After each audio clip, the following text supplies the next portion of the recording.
उन ज्ञात और अज्ञात शहीदों को जिन्होंने कुर्बानी दी, देश को आज़ाद कराया और आज हम अपने बनाए हुए कानून से अपने देश को और अपने को चला रहे हैं, उन सभी को मैं नमन करता हूँ। 1947 से लेकर के अब तक देश ने बहुत प्रगति की है, क्योंकि मैं सेवा में रहा हूँ, उस प्रगति को देखता रहा हूँ किस रफ्तार से हुई है, क्या हुआ है। मैं गांव का भी रहने वाला हूँ, यहाँ से 18 किलोमीटर दूर मेरा गांव भी है और उस ग्रामीण परिवेश को भी देखा है। बहुत प्रगति हुई है, देश के लोगों ने बहुत मेहनत की है और देश को सही रास्ते पर ले जाने का जो काम हुआ है, इसीलिए आज हम इतना मजबूत हुए हैं। आत्मनिर्भर बहुत सारी चीज़ों में हो चुके हैं। तो ये देश के लोगों का जो 47 में जिन्होंने सपना देखा था आज़ादी के समय, उसमें से काफ़ी सपने पूरे हुए हैं, काफ़ी बाकी हैं और सब जो बाकी है उनको पूरा करने का जिम्मेदारी, उत्तरदायित्व हम सबका है। गाँव में पहले कच्चे घर हुआ करते थे, छप्पर, बारिश होती थी, किसका घर कब गिर जाए सुबह पता चले उसकी डेथ हो गई। आज 11 करोड़ लोगों के पक्के घर बन गए। बिजली, जब मैं पढ़ता था तो बिजली मैंने देखी नहीं थी कैसी होती है। लालटेन और दिए में हम लोग पढ़ करके यहाँ तक पहुँचे हैं। आज 24 घंटे गांव में बिजली आ रही है। शौचालय गांव में शायद किसी घर में होता होगा उस जमाने में, आज हर घर में शौचालय है। 11 करोड़ लोगों के शौचालय बन गए। बैंक में खाते कुछ लोगों के हुआ करते थे, आज 58 करोड़ लोगों के खाते जनधन योजना के तहत और खुल गए हैं। बैंक वालों ने घर घर जाके खाते, तो हर दिशा में लोगों की प्रगति हुई है। मेरे गांव में तो एक भी मोटरसाइकिल नहीं होती थी, आज मोटरसाइकिल तो छोड़ो 20-25 कारें हैं। तो प्रगति तो हुई है, हर क्षेत्र में हुई है। कुछ गिने चुने कॉलेज होते थे, आज कॉलेज जगह जगह पर कॉलेज हैं।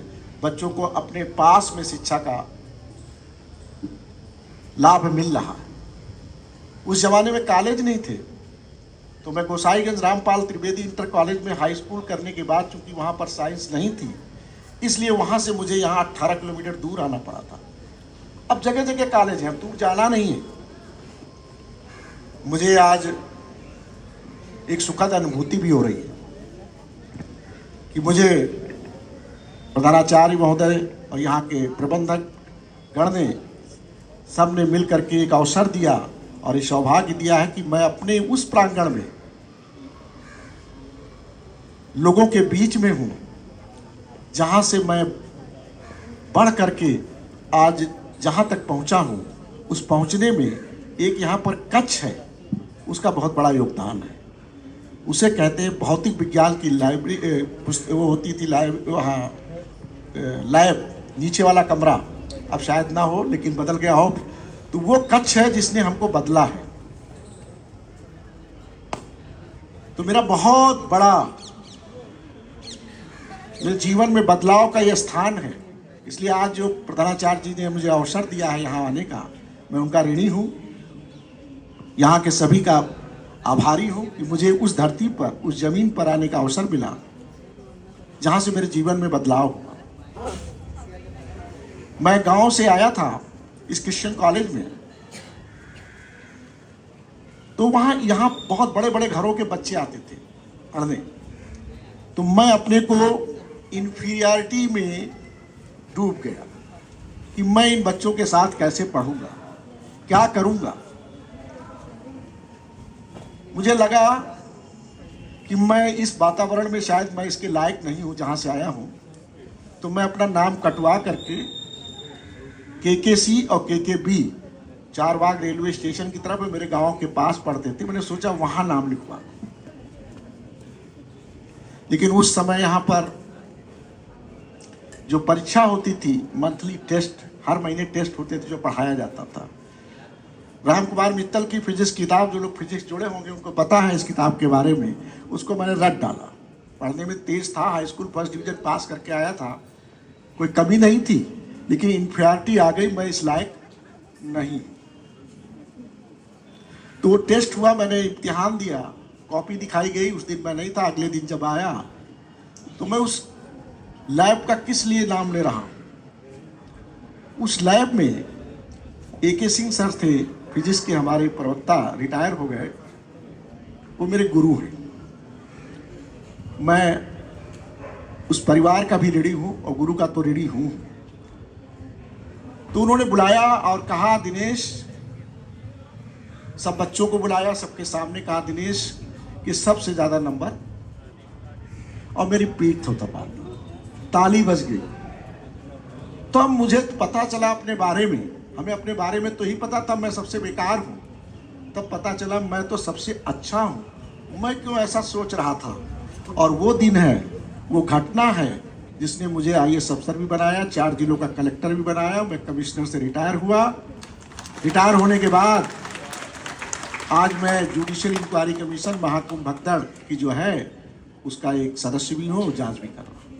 तो ये सम्मान जो मिला, जो जीवन में कुछ करने का अवसर मिला, वो वही घटना थी जिसने हमको आगे बढ़ाने का अवसर, आगे बढ़ने का अवसर दिया और प्रेरणा दी।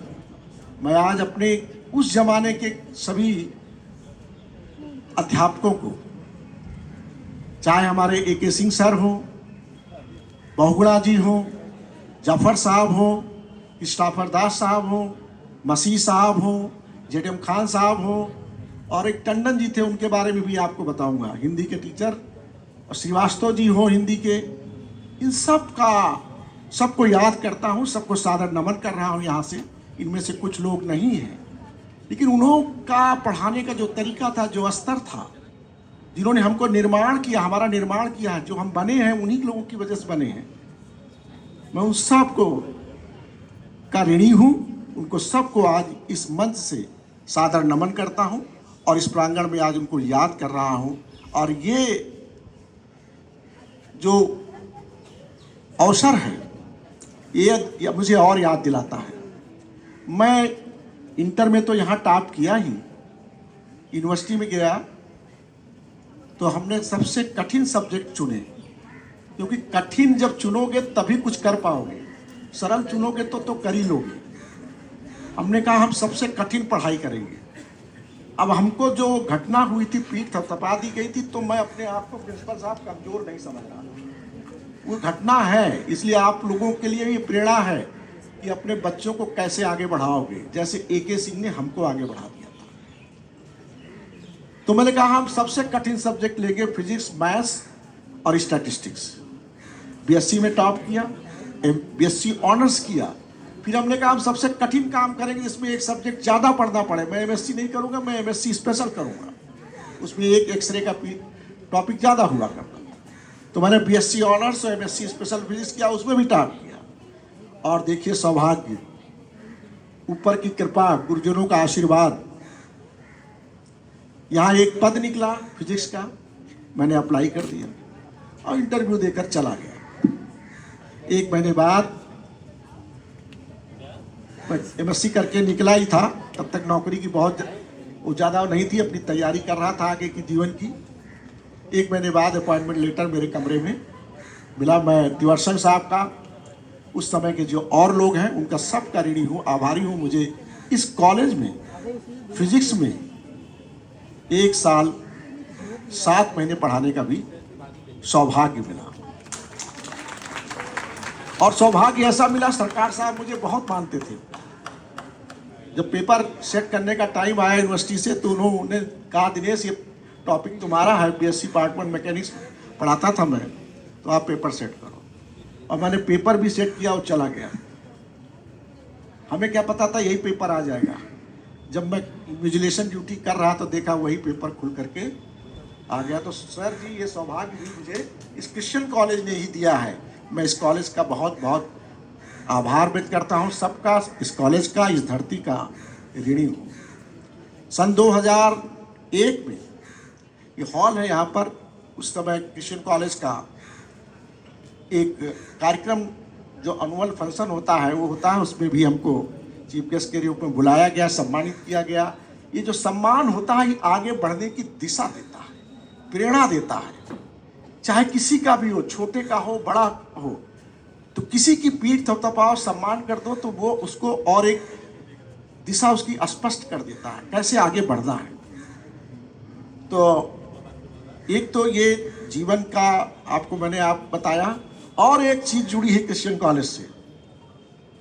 मेरी पत्नी भी यहाँ की सर पढ़ी हुई,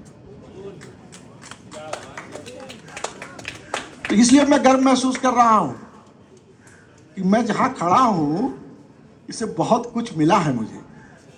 इसकी पत्नी भी पढ़ी हो यहां से, अब सोचिए आप। तो मैं भी पढ़ा, मेरी पत्नी भी पढ़ी, और मैंने यहाँ पढ़ाया भी। ये धरती धन्य है क्रिश्चियन कॉलेज की।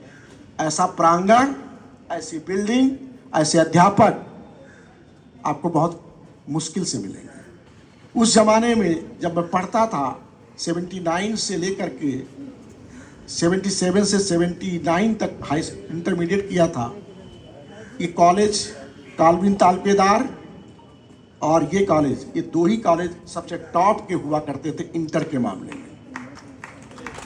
और यहाँ एडमिशन मेरिट पे हुआ करता था, ये नहीं कि मेरिट तोड़ के एडमिशन हो। और पढ़ाने वाले टीचर के बारे में आप हमसे ज़्यादा जानते हैं, हमने तो पढ़ा है। उनको कैसे मैं ऋण अदा करूं, ये संभव नहीं है। अगर उन्होंने ना पढ़ाया होता तो मैं क्या यूनिवर्सिटी में भी टॉप कर लेता? नींव तो यही मजबूत कर दी गई थी मेरी साइंस की। तो मैं उन अध्यापकों को एक बार सादर नमन करता हूं। ये विद्यालय खूब आगे बढ़े, यहाँ के लोगों का, यहाँ के जो निकले हुए बच्चों का योगदान इस देश के निर्माण में हो, जो आत्मनिर्भर भारत बनाने और 2047 तक देश को विकसित करने का संकल्प है भारत का। ये तभी पूरा होगा जब हम जहां पर हैं, जिस पद पर हैं, जहां जगह पर हैं, वहां पर एक कमिटमेंट के भाव से करना है और अच्छा करना है। इस भाव से अगर हम लोग लगेंगे तभी वो सपना पूरा हो पाएगा। कोई ऐसा काम नहीं है, मैं तो लोगों को कहता हूं सबसे कठिन कार्य चुन लो, और कोई ऐसा कार्य नहीं जो आप नहीं कर सकते।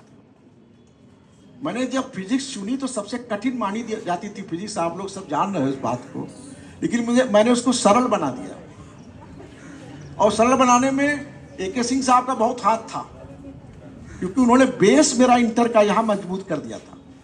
तो मेरे लिए फिजिक्स कुछ नहीं थी, क्योंकि मैथ्स में मैं 100 नंबर में 100 नंबर लाने वाला था। जिसकी मैथ्स मजबूत होगी उसकी फिजिक्स भी मजबूत हो पाएगी। तो कमिटमेंट करो कठिन का कि ये काम मुझे करना है, और आपको विश्वास दिलाता हूं, स्टेप्स बना लो कि इस काम को, लक्ष्य को कैसे पाना है, स्टेप्स।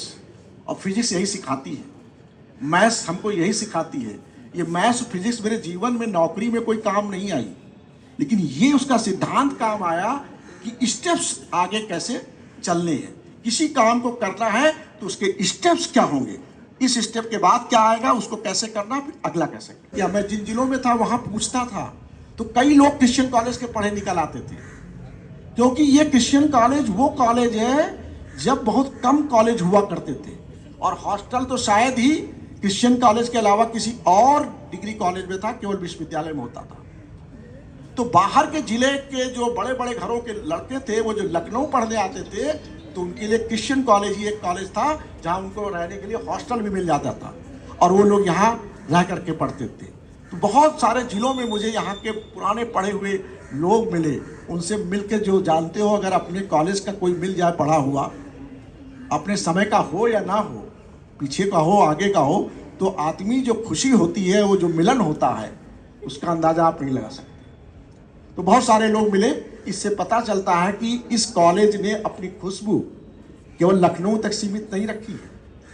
इसकी खुशबू इस प्रदेश के हर जिले में कहीं ना कहीं एक विद्यार्थी के रूप में मौजूद है। तो इस कॉलेज का बहुत बड़ा योगदान है। अनुशासन, शिक्षण अग्रणी रहा। अब एक आलोक टंडन साहब हमारे हिंदी के टीचर होते थे, उस समय माध्यमिक शिक्षक संघ के वो अध्यक्ष थे। वो राजनीति में व्यस्त रहते थे तो क्या पढ़ाते, सब लोग जान रहे हैं, अभी चर्चा कर रहा था मैं। तो पहले दिन जब आए थे वो, तो एक किताब उन्होंने लिखी थी, वो किताब ला करके मेज पे रखी, और मेज पे उनकी बैठने की आदत थी, तो मेज पर ही बैठे थे। और उन्होंने एक दोहा सुनाया था कि आपको मैं 77 की बात बता रहा हूं, आज से करीब कितने साल हो गए होंगे,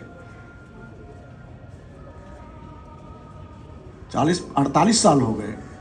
तो उन्होंने सुनाया था, गुरु गोविंद दो खड़े काके लागो पा। यही कहा यही पढ़ाते पढ़ाते मेरी ये उम्र हो गई, अब मेरे पास समय नहीं, मैं यूनियन के कार्यों में व्यस्त रहता हूं, इसलिए जो मुझे पढ़ाना मैंने इस किताब में लिख दिया, और ये किताब फला फला जगह मिलेगी, पढ़ लेना।